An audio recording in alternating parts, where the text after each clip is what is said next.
આજે હું તમારી જોડે સૂજીના વેજીટેબલ્સ ઢોકળાની રેસીપી શેર કરી રહી છું, જે બનાવવામાં બહુ જ સહેલી છે અને આને તમે નાના છોકરાઓના ટિફિનમાં પણ આપી શકો છો. જે છોકરાઓ વેજીટેબલ્સ ના ખાતા હોય એના માટે તો આ રેસીપી બહુ જ ઉપયોગી છે. તમે એકવાર આ રેસીપી જરૂરથી ટ્રાય કરજો. સૌપ્રથમ આપણે 2 વાટકી જેટલું સોજી લેવાની છે. ઘરની કોઈ બી વાટકીનું માપ તમે આમાં સેટ કરી શકો છો. અને 1 વાટકી જેટલું મોળું દહીં, બહુ ખાટું દહીં આપણે નથી લેવાનું કે બહુ જૂનું દહીં પણ નથી લેવાનું. હવે આપણે આમાં 1 વાટકી જેટલું પાણી એડ કરવાનું છે અને બધાને હવે આપણે સરસ રીતે મિક્સ કરી દેવાનું છે. આપણે એને સરસ રીતે મિક્સ કરવાનું છે અને એક બી ગાંઠા આમાં ના રહેવા જોઈએ. અને પાણી બીજું એડ નથી કરવાનું, જે છે એમાં જ આપણે આવી રીતે મિક્સ કરીને એને અડધો કલાક માટે સાઈડમાં સેટ થવા મૂકી દેવાનું છે, જેથી સૂજી સરસ રીતે ફૂલી જાય. અડધો કલાક પછી આપણે જોઈ લેવાનું. જો તમે જોઈ શકો છો કે સૂજી કેટલી સરસ ફૂલી ગઈ છે. બસ આવી જ રીતે આટલી જ સૂજી આપણે ફૂલવા દેવાની છે, બહુ વધારે પડતી પણ નહીં. હવે આપણે આમાં બધા વેજીટેબલ્સને એડ કરીશું. વેજીટેબલ્સ આપણે આપણી મનપસંદ ગમતી કોઈ બી હોય એ નાખી શકીએ છીએ. મેં આમાં અડધો કપ જેટલો મકાઈના દાણા એડ કર્યા છે. અડધો કપ જેટલો મેં આમાં ગાજર એડ કર્યું છે.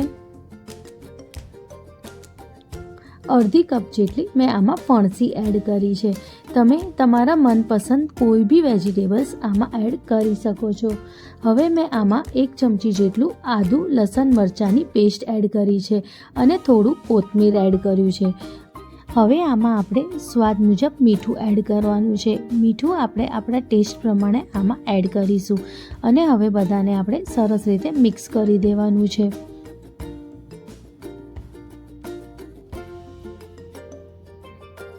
હવે આમાં આપણે થોડું પાણી કરીને એડ કરીશું અને મિક્સ કરતા જઈશું. આપણે બેટરને બહુ ઢીલું નહીં કે બહુ ઘાટું નહીં, જેવું આપણે ઇડલીનું લોટ હોય છે એવું જ આપણે આમાં બેટર રેડી કરવાનું છે. નાઈ બહુ ઢીલું કે નાઈ બહુ કાઠું. મેં આમાં 1/4 કપ જેટલું જ પાણી એડ કર્યું છે, બહુ વધારે પડતું પાણી એડ નથી કર્યું. હવે 1/4 ચમચી જેટલું આપણે આમાં ખાવાની સોડા એડ કરવાની છે. ખાવાની સોડાની જગ્યાએ તમે ઈનો પાવડર પણ આમાં એડ કરી શકો છો. હવે બધાને આપણે સરસ રીતે મિક્સ કરી દઈશું. આપણે એને બરોબર મિક્સ કરવાનું, જેથી એ સરસ રીતે ફૂલી જાય. હવે આપણે એક થાળી લેવાની, જેમાં આપણે ઢોકળાને સ્ટીમ કરવાનું છે. એને આપણે સરસ રીતે તેલ લગાવી દેવાનું, જેથી ત્યાં થાળી જે છે એમાં ઢોકળા ચોંટે નહીં. અને હવે થોડું કરીને બેટર આપણે આમાં એડ કરીશું અને સરસ રીતે બેટરને આ થાળીમાં આપણે ફેલાવી દેવાનું છે.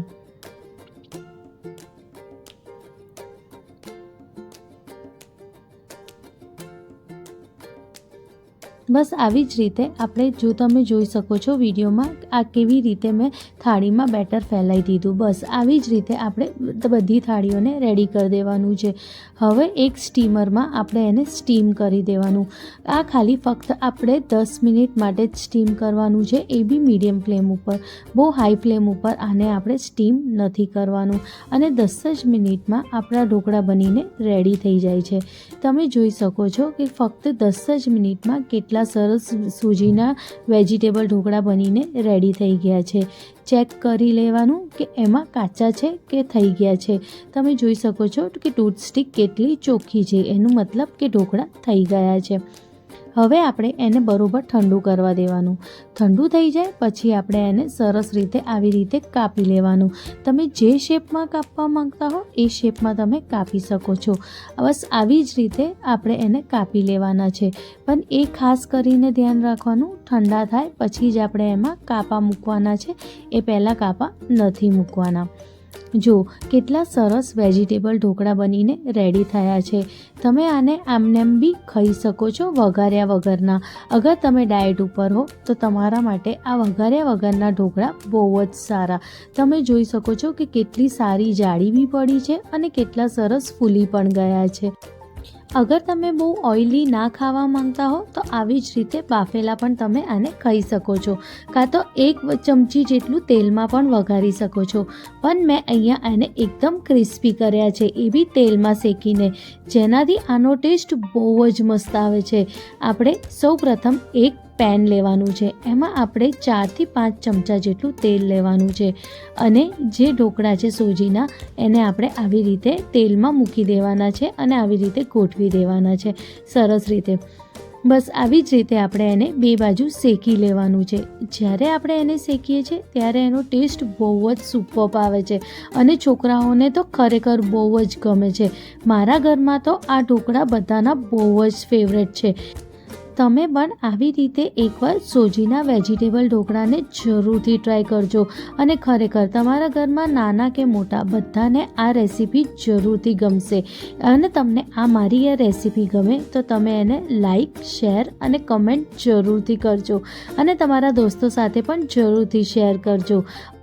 આજની મારી આ રેસીપી તમે ગમે તો તમે એને લાઈક કરવાનું ના ભૂલતા અને મારી ચેનલ પર નવા હો તો સબસ્ક્રાઈબ જરૂરથી કરજો અને નોટિફિકેશન માટે બેલ આઇકનને પણ દબાવજો જેથી તમને નવી નવી રેસીપીના નોટિફિકેશન મળતા રહે. મળીએ એક નવી અને સરસ રેસીપી સાથે. Thank you.